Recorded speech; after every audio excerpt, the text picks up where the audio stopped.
बिस्मिल्लाहिर्रहमानिर्रहीम। अस्सलाम वालेकुम। उम्मीद करती हूँ आप सब खैरियत से होंगे। आज का जो हमारा टॉपिक है वो है एरर एंड अनसर्टेनिटीज़ पर। ठीक है, जो प्रीवियस लेक्चर था उसमें हमने साइंटिफिक नोटेशन के बारे में पढ़ा था और जो हमारे पास ऐसे यूनिट्स होते हैं उनको किस तरीके से इंडिकेट करते हैं, ये वाले कुछ रूल्स हमने पढ़े थे। तो अब आते हैं हम अपने मेन टॉपिक की तरफ, जो कि है हमारे पास एरर एंड अनसर्टेनिटीज़। तो इसमें सबसे पहले हम एरर के बात करें, इसको किस तरीके से हम डिफ़ाइन करते होते हैं फ़िज़िक्स में। तो यहाँ पे है an error may be defined as the difference between the measured and the actual values. अच्छा, ये जो एरर होता है इसको इस तरीके से भी डिफाइन किया जा सकता है, ये डिफरेंस होता है, फ़र्क होता है किनके दरमियान, मेजर्ड और एक्चुअल वैल्यूज़ के दरमियान। ठीक है, हमारे पास बेसिकली दो वैल्यूज़ होती हैं, एक तो हमारे पास मेजर्ड वैल्यू और दूसरी होती है हमारे पास जो एक्चुअल वैल्यू। उनके दरमियान जो डिफरेंस होता है तो उसको बोलते हैं हम, ये हमारे पास एरर है। मिसाल के तौर पर हम एक फ़िज़िकल क्वांटिटी है जैसे वेट हो गया, ठीक है, उसकी बात करते हैं हम ना, किसी कोई पर्सन है हमारे पास, उसका वेट कैलकुलेट कर रहे हैं, वेट मेजर कर रहे हैं। तो हम एक बार जब उसका वेट कैलकुलेट करते हैं तो वो हमारे पास मिसाल के तौर पर 50 kg आता है, ठीक है। और फिर हम दूसरी बार करते हैं तो हमारे पास 51 kg आता है। अब इनमें डिफरेंस आ गया, पहली जो थी वो 50 थी और दूसरी जो है वो 51 kg है। तो अब इनमें किस चीज़ का डिफरेंस है, 1 का डिफरेंस है। और बेसिकली ये जो 1 है असल में ये हमारे पास एरर है, ठीक है। तो आगे हम इसकी एग्जांपल की तरफ आते हैं। वो कहते हैं for example if the two operators use the same device.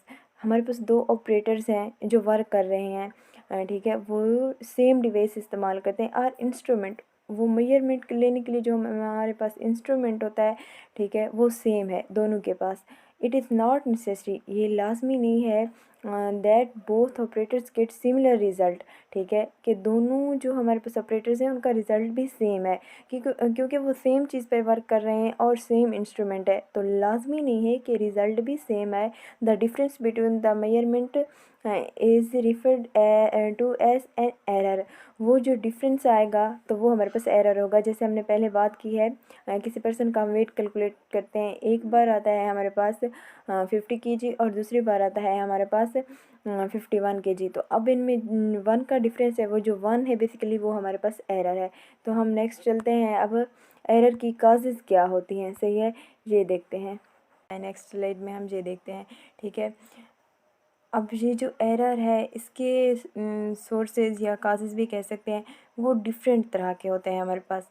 आइए देखते हैं वो कौन कौन से हैं। फर्स्ट ऑफ ऑल जो हमारे पास है एरर की वजह, वो है नेग्लिजेंस, सही है, लापरवाही और इनएक्सपीरियंस ऑफ अ पर्सन। यानी कि जो हमारे पास ऑपरेटर है, जो पर्सन है, जो कैलकुलेट करने वाला है कोई भी मेजरमेंट को, सही है, मेजर करने वाला है, वो निगलिजेंस का मुजाहरा करता है, लापरवाही का मुजाहरा करता है। वो जब कैलकुलेशन कर रहा होता है या मेजरमेंट ले रहा होता है तो मतलब ध्यान से नहीं करता, अटेंटिव होकर वो मेजरमेंट नहीं लेता, लापरवाही से काम करता है, तो जिसकी वजह से ये पॉसिबिलिटी है कि एरर आ जाए, ठीक है। और दूसरा इनएक्सपीरियंस पर्सन है, ऐसा पर्सन है जिसने पहले उस पर काम ही नहीं किया होता, उस पर का कोई एक्सपीरियंस नहीं होता इस चीज़ को लेकर, तो ज़ाहिर सी बात है फिर एरर तो आएगा, क्योंकि वो नहीं जानता किस तरीके से जो ऑपरेटर से हमारे पास उसको हमने काम करना है उस पर, सही है, किस तरीके से मेजरमेंट लेनी होती है, वो मतलब फर्स्ट टाइम कर रहा है, तो पॉसिबिलिटी है कि एरर आ जाए। नेक्स्ट है हमारे पास द फॉल्टी ऑपरेटर्स। और जो ऑपरेटर्स है जिसके थ्रू हम मेजरमेंट ले रहे हैं उसके अंदर ही कोई ऐसा फॉल्ट प्रेजेंट हो, तो ये भी पॉसिबिलिटी है और एरर की वजह बन सकता है। नेक्स्ट है हमारे पास एन अप्रोप्रिएट मेथड और टेक्निक। अच्छा, ये जो हम मेजरमेंट लेने की टेक्निक इस्तेमाल करते हैं ये इनअप्रोप्रिएट हो, ठीक है, उस जो स्पेसिफिक मेजर है ना उसके लिए सही ना हो, बाकी चीज़ों के लिए सही हो, वो टेक्निक उसके लिए बनी ही ना हो, सही है, मुनासिब मेथड जो होता है वो हम इस्तेमाल ही ना कर रहे हो, वो किसी और मेथड से कैलकुलेट हो रहा हो और हम किसी और मेथड से से उसको कैलकुलेट करने की कोशिश कर रहे हो, तो फिर पॉसिबिलिटी है कि एरर आएगा हमारे पास, ठीक है। नेक्स्ट चलते हैं हम, इसके हमारे पास तो फिर टाइप्स हैं, ठीक है। अब बात करते हैं इसमें रैंडम एरर की, कि रैंडम एरर हमारे पास क्या है, ठीक है। ये जो वर्ड रैंडम है इसके मतलब है इरेगुलर, ठीक है, कोई ऐसा एरर जो इरेगुलर है, मतलब उसकी कोई तरतीब ना हो हमारे पास, सही है। तो अब इसकी डेफिनेशन की तरफ आते हैं। वो कहते हैं random error is said to occur when repeated measurements of the quantity give different values under the same condition. अब हम एक मेजरमेंट ले रहे हैं, सही है, किसी भी क्वांटिटी की, तो क्या होता है डिफरेंट वैल्यूज़ आती हैं, कंडीशन सेम है लेकिन वैल्यूज़ हमारे पास डिफरेंट आती हैं, तो तब जो हमारे पास एरर आएगा, सही है, वो हमारे पास होगा रैंडम एरर। तो अब हम इसमें एक मिसाल देख लेते हैं कि किस तरीके से हम इसको रैंडम एरर को समझ सकते हैं। मिसाल के तौर पर एक हमारे पास बॉल है, सी उसके लिए है हमने मेजरमेंट एक वर्नियर कैलिपर के थ्रू, ठीक है। एक दफ़ा हमने मेजरमेंट ली, वो है हमारे पास 2.3, सही है। फिर हमने ली, वो आई हमारे पास 2.2, और फिर ली तो फिर आई 2.1, सही है। अब इनमें डिफरेंस आ रहा है ना, सही है, डिफरेंट वैल्यूज़ आ रही हैं, कंडीशन सेम रखी है हमने। अब हमारे पास ये जो इस तरह का एरर होगा, इसको बोलेंगे ये है हमारे पास रैंडम एरर, ठीक है। अब इस रैंडम एरर की काजेज़ क्या हैं ये देखते हैं। इधर कहते हैं कि अननोन काजेज़ है, ये जो रैंडम एरर आया ये अननोन काजेज़ की वजह से आया। अब हम मतलब हमें एग्जैक्ट पता नहीं होता, हम एग्जैक्ट बता नहीं सकते कि इसके पीछे कौन कौन सी वजूहात हैं कि ये एरर आया है। मिसाल के तौर पर हम ऐसे समझ लेते हैं, जैसे ये बॉल है हमारे पास, तो हमने इसकी एक टाइम मेजरमेंट ली, तो वो 2.3 आई, फिर 2.2 और 2.1। अब अगर इस तरह हम इसको समझ लें कि वो जो गेंद थी, अगर सुबह के टाइम ली गई, सुबह के टाइम सर्दी होती है, तो उस टाइम क्या वो सिकुड़ी पड़ी थी, तो उसका जो हमारे पास रेडियस था वो कम आया, ऐसा ही है। और फिर हमने दोपहर टाइम ली, तो उस टाइम गर्मी होती है, ठीक है, सूरज की रोशनी ज़्यादा होती है और टेम्परेचर ज़्यादा होता है हमारे पास, तो तब क्या हुआ, तब वो फैली पड़ी थी, तो उसका रेडियस हमारे पास ज़्यादा आया, सही है। और फिर हमने इस तरीके से शाम टाइम ली, सही है, तो फिर हमारे पास और तरह की जो मेजरमेंट है वो आई। ये हम इस तरीके से समझ सकते हैं, एग्जैक्ट नहीं पता कि कौन कौन सी वजह है बनी है कि ये वाला एरर हमारे पास आया है, सही है। अननोन काजेज़ हैं इसकी, हम जस्ट सपोज कर सकते हैं, एग्जैक्ट नहीं बता सकते। फिर हम रिडक्शन की बात करते हैं कि इससे ये वाला जो एरर होता है इसको रिड्यूस किस तरीके से किया जा सके। वो कहते हैं repeating the measurements several times, और अच्छा, ये जो मेजरमेंट्स होती हैं वो बहुत ज़्यादा टाइम लीजिए, एंड टेकिंग एन एवरेज, और उसका जो एवरेज यानी कि दरमियान वाली मेजरमेंट होती है उसको लिया जाए। Can reduce the effect of random error. अच्छा, वो रिड्यूस कर सकती है, बिल्कुल ख़त्म नहीं कर सकती, यानी कि कुछ हद तक ये जो एरर है ख़त्म किया जा सकता है, बिल्कुल ख़त्म नहीं कर सकते हम। अच्छा, अब समझ लेते हैं किस तरीके से एवरेज लेने से। अब पहली जो मेजरमेंट थी वो हमारे पास 2.3 है, ठीक है। ये जो हाईएस्ट मेजरमेंट है वो ये वाली है। और फिर जो हमारे पास है दूसरी, वो है 2.2, ठीक है, और तीसरी है 2.1। तो अब अगर हम 2.3 को लें, ठीक है, ये हम समझ लेते हैं ये एग्जैक्ट वैल्यू है। अगर हमारे पास ये वाली वैल्यू ना हुई है, ये वाली हो गई, तो फिर इनके बीच में 2 पॉइंट्स का डिफरेंस आ जाएगा, जो कि बहुत ज़्यादा है, सही है। हमने रिड्यूस करना है, बढ़ाना नहीं है। अगर हम ले लेते हैं इसको 2.1 को, सही है, और एग्जैक्ट वैल्यू है हमारे पास 2.3, तो फिर भी इशू बनेगा, फिर भी 2 का डिफरेंस हमारे पास आ रहा है, जो कि बहुत ज़्यादा है एरर, सही है। तो हमने एरर को रिड्यूस करना है, तो हम क्या करेंगे, जो एवरेज वैल्यू होगी या मीन जिसको दरमियान वाली वैल्यू होगी वो समझ लेंगे, ये वाली जो हमारे पास मेजरमेंट है ये ठीक है। इस तरीके से क्या होगा, हमारे पास जो एरर है उसके कम होने के चांसेस रह जाएंगे। वो किस तरीके से, भला ये देख लेते हैं। यहाँ पे है 2.3 और ये है 2.2, यहाँ पे एक का डिफरेंस आया जो कि बहुत कम है, मतलब 2 की निस्बत। यहाँ तो 2 आ रहा था अगर हम 2.3 को कंसीडर करते हैं ना। अगर अब यहाँ देखें, अगर हमने सपोज की हुई है 2.3 2.2, हमने समझ ली है कि ये हमारे पास जो है ना एग्जैक्ट वैल्यू है, लेकिन एग्जैक्ट वैल्यू हुई ये वाली, तो फिर भी हमारे पास डिफरेंस जो है वो एक रहेगा, यानी कि एरर होने के चांस हमारे पास तब कम हो जाएंगे। तो अब हम चलते हैं नेक्स्ट एरर की तरफ, जो कि हमारे पास है सिस्टमेटिक एरर, ठीक है। अब हम इसको समझ लेते हैं कि ये बेसिकली हमारे पास क्या है। अब जहाँ पे हम सिस्टमेटिक की बात करें, तो सिस्टम का मतलब क्या होता है, कि एक निज़ाम प्रॉपर तरीके से जो काम हो रहा हो ना, तो उसको सिस्टमेटिक बोलते हैं ना, कि ये काम सिस्टमेटिक तरीके से हो रहा है।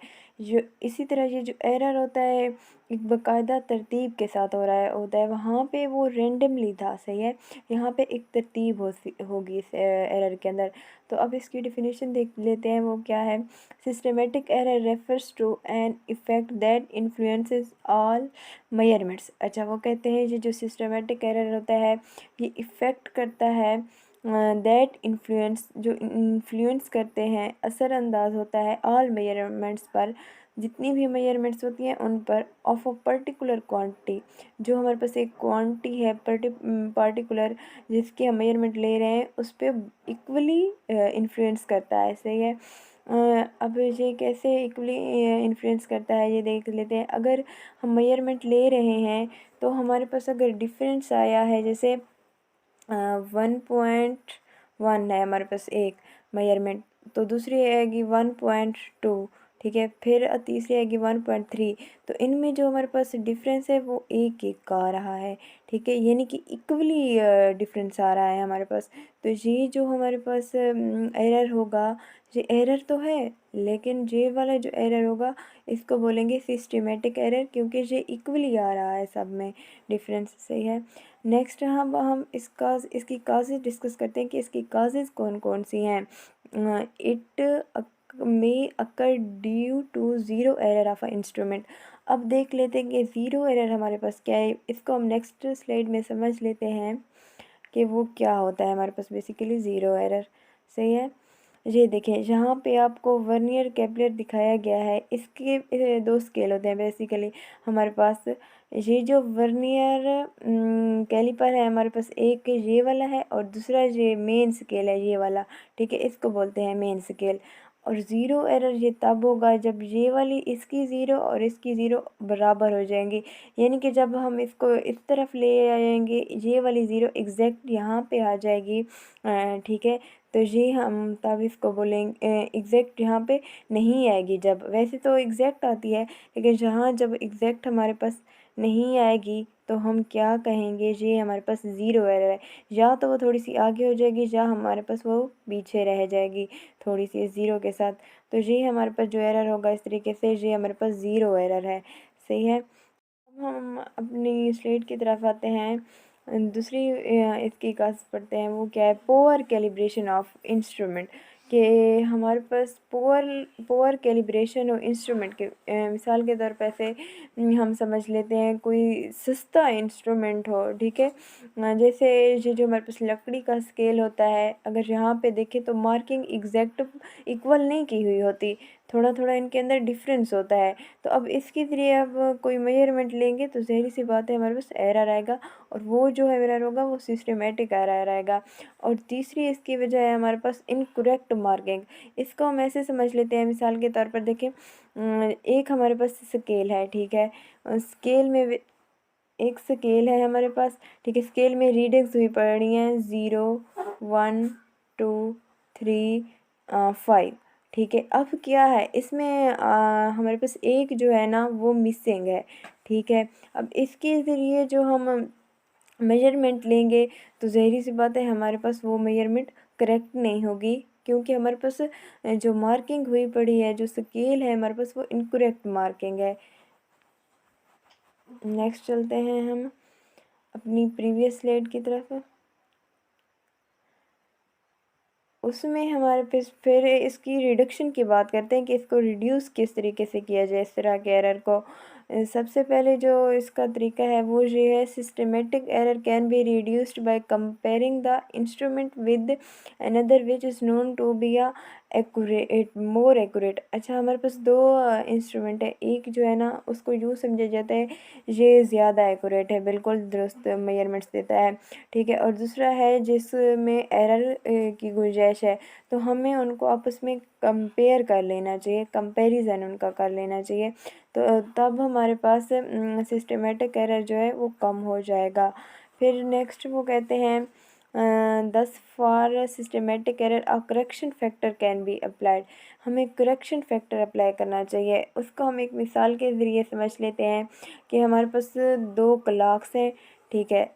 2 क्लॉक्स हैं बेसिकली हमारे पास, और 1 क्लॉक है ना किसी वजह से वो थोड़ा सा ना फास्ट चलती है। तो अब जैसे ही 1 घंटा गुजरता है तो 1 क्लॉक में हमारे पास 1 घंटा पूरा गुजरा, और दूसरी में 1 घंटा गुजरा और 1 सेकंड गुजरा। सही है। अब हम क्या करेंगे, हम उस पर करेक्शन फैक्टर अप्लाई करेंगे। वो किस तरीके से, जो हमारे पास 1 घंटा फास्ट क्लॉक है, 1 सेकंड सॉरी, उसको क्या करेंगे हम 1 सेकंड पीछे कर लेंगे। ये जो इस तरीके का फैक्टर होगा, ये हमारे पास करेक्शन फैक्टर होगा। ये जो हमारे पास करेक्शन फैक्टर है रियल लाइफ में भी होता है। सही है। अच्छा, इसको हम समझ लेते हैं, ये बहुत इंटरेस्टिंग है। वो किस तरह से भला, हम कहते हैं हमारे पास नॉर्मल जो एक साल है ना, उसमें 365 दिन होते हैं, 365 दिन होते हैं। सही है। लेकिन ऐसा नहीं होता, इसमें हमारे पास होता यूँ है 365 डेज होते हैं और 6 घंटे होते हैं। ठीक है। एक हमारे पास साल के अंदर, तो हम कहते हैं कि हर 4 साल बाद हमारे पास क्या आता है, एक लूप ईयर आता है जो 366 डेज रखता है।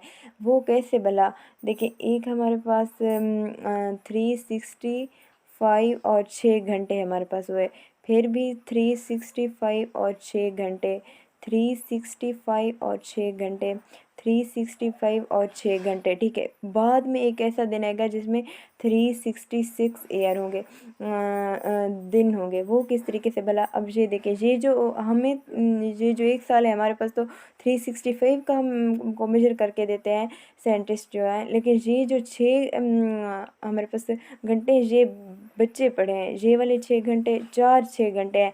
तो जो जब हम इनको आपस में इकट्ठा लिखते हैं तो 24 घंटे बनते हैं, और 24 घंटे का हमारे पास एक दिन बनता है।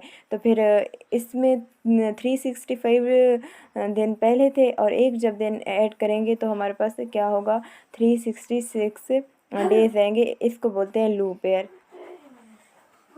ये हम करेक्शन फैक्टर अप्लाई करते हैं इसमें भी। अब हम आते हैं अनसर्टेनिटी की तरफ कि अनसर्टेनिटी क्या है हमारे पास। अनसर्टेनिटी के उर्दू मानी है हमारे पास गैर यकीनियत, कि हमें यकीन ना हो किसी भी चीज़ पे, तो उसको बोलते हैं अनसर्टेनिटी। अब इसकी डेफिनेशन देखते हैं। वो कहते हैं certainty simply means the lack of certainty, uncertainty simply means the lack of certainty. कि जो हमारे पास अनसर्टेनिटी है उसको इस तरीके से सिंपल वे में डिफाइन ये किया जा सकता है कि उसमें ना यकीन नहीं होता, यकीन की कमी होती है। ठीक है। जो हमारे पास मेजरमेंट होती है, तो वो उसको बोलते हैं इसमें अनसर्टेनिटी है। तो अब ये जो हमारे पास अनसर्टेनिटी, इसकी कौन कौन सी वजह है ये देख लेते हैं। अब इसमें सबसे पहले है हमारे पास लिमिटेशन ऑफ इंस्ट्रूमेंट, कि हमारे पास कुछ ऐसे इंस्ट्रूमेंट्स होते हैं जिनकी लिमिटेशन होती है, एक स्पेसिफिक हद तक वो हमें मेजरमेंट दे सकते हैं। सही है। इसकी वजह से हमें अनसर्टेनिटी का सामना करना पड़ता है। मिसाल के तौर पर अब हम समझ लेते हैं, ये हमारे पास स्केल है। सही है।